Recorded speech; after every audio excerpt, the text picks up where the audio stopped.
I have 2 accomplishments to report, and I know a couple of you have already done the second one. So first one is we're in Texas because we're filming for my retainer client.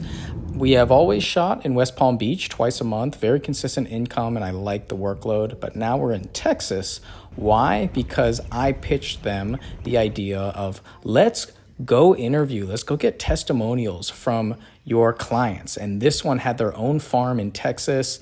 And this is the scout day. And she went around and gave us a whole bunch of food that we got to take home.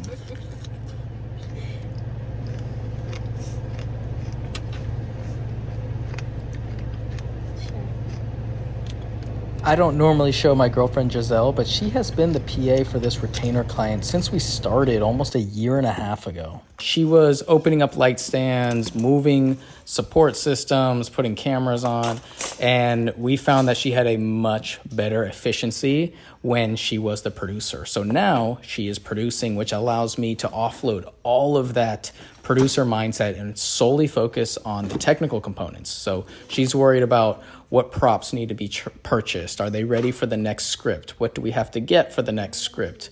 Scripts being printed out, all of that stuff that I hate. And she's doing a fantastic job at it.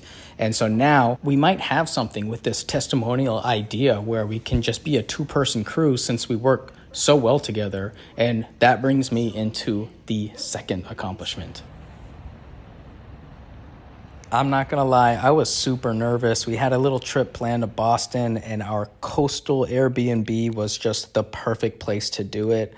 A little personal touch was it was shot on the disposable lens that I made. It had totally the vibe that I wanted. I learned about rings. I learned I need to buy another ring for the wedding. And we're just gonna continue traveling, having our adventures together. And I feel really fortunate that we can still work together, spend time together when that's normally the issue in relationships when you're traveling all the time. So back to Texas.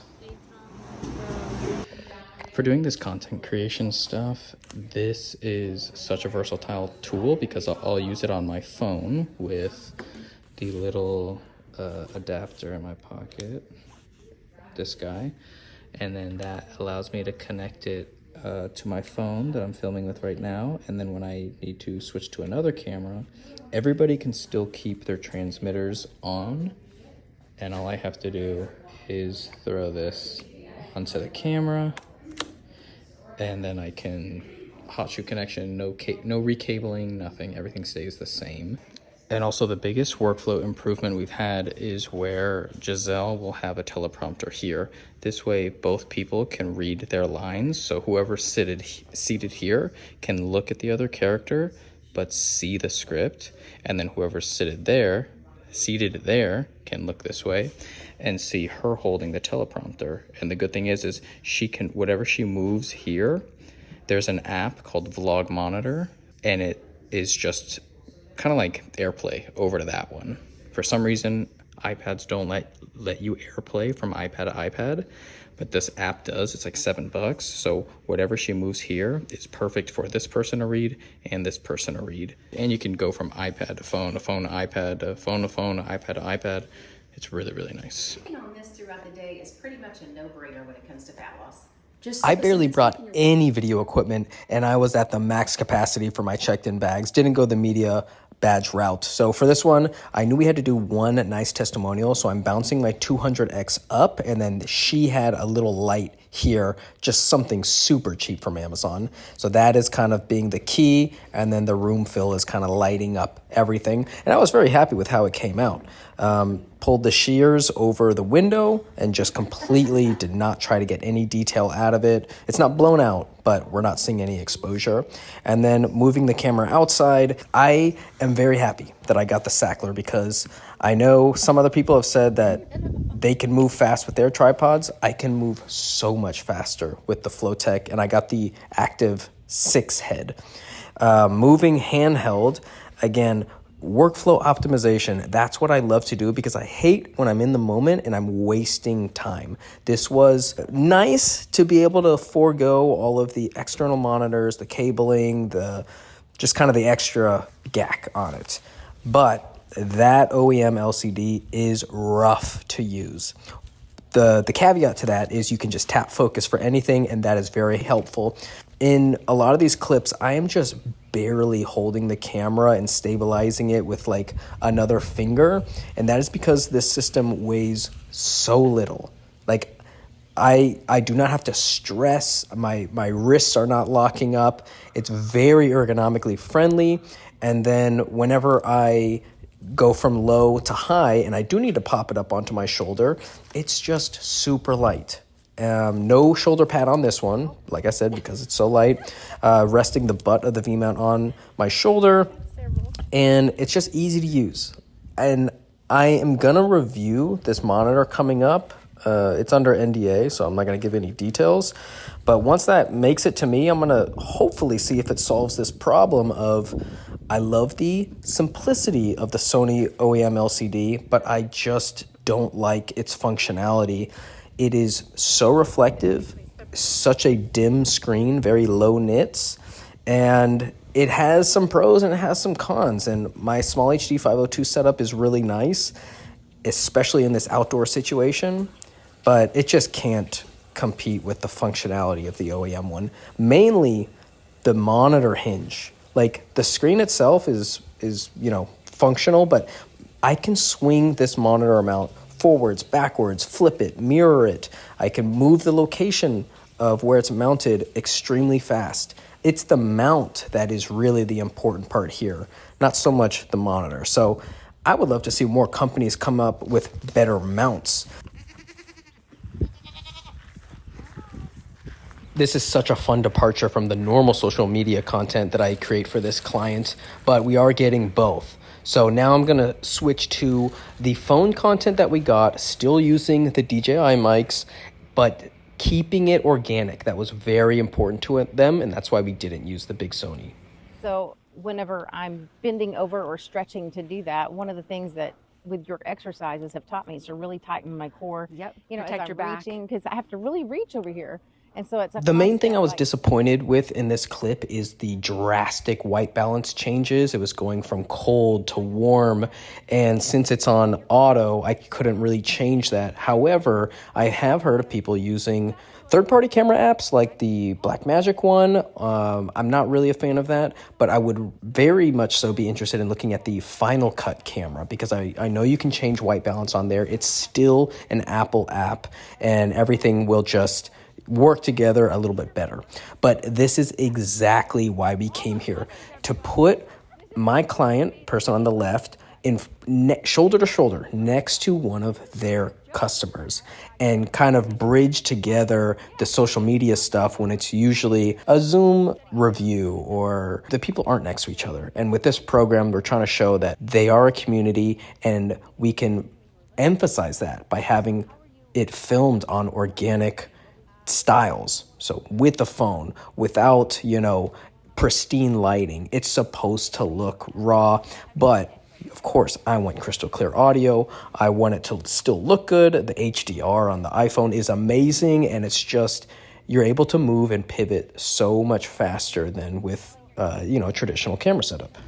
I wonder if hotels know that our shoots rely on their USB and power ports. So we are transferring the last of today's footage, 170 gigs on the A-cam, which transferred so fast now that I'm finally using SSDs and CFast Express Type A. Then I got to transfer the few clips that are in here, and then iPads are charging, V-mounts charging, DJI mics. This is a completely different charging setup than in the past when it was like not content stuff. And I took out all of the dividers and separators here, and then I put this one in. I bought this one later for my Shimoda bag, and it just helps create some structure so that stuff's not banging around. But I pretty much used everything here besides the Hollyland mics.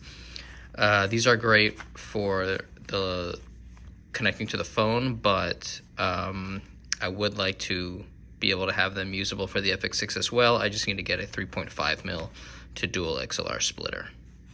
I know I'm not the only one in this situation, but I have my content kit and then my full production kit, and I have to carry them both in the same bag. So the FX6 is normally never broken down. It stays fully built in my doctor bag, but for carry-on, I needed to disassemble everything. I know some people do not have the luxury of having their camera gear as a carry-on because they have so much gear, but for me, I want it next to me as close as possible.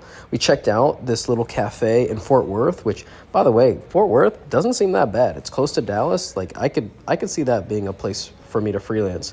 And this guy was doing his own content, but his subject was looking away from the window. He was looking into the window. He was extremely on the dark side. I'm not sure how the frame turned out, but I don't know, somebody might recognize him. I would like to see what content he was filming. I was pretty curious, actually.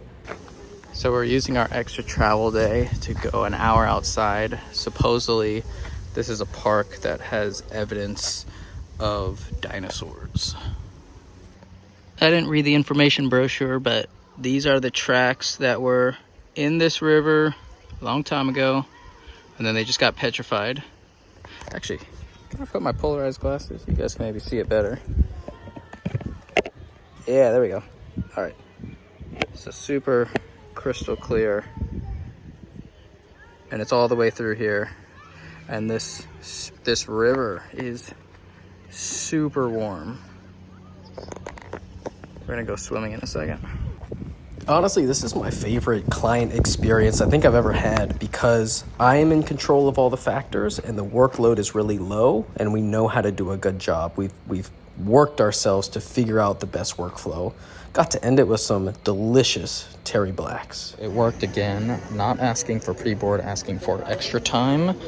Since I'm carrying camera batteries and lithium cameras and lithium ion batteries, I can ask them right here for XT, extra time. That means I board between, I believe, A30 and A31.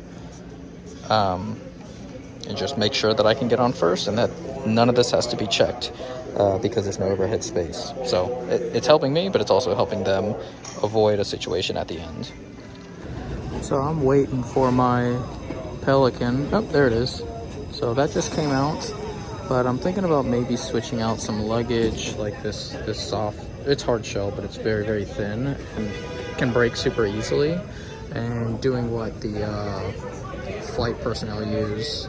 I've seen these types of bags online. They're super expensive, but they have a metal frame on the outside, like an exoskeleton, and potentially I'm looking at those, but they're in the $400 to $500 range. That's it for going to Texas with my retainer. Going back to Florida in the next vlog where I'm talking about a lot of the improvements I've made, how I want to keep myself as a valuable asset for this company. Honestly, I don't want this relationship to end. It's going very well, and I'm going to be sharing some of the things that I've been purchasing or implementing to make it stay intact.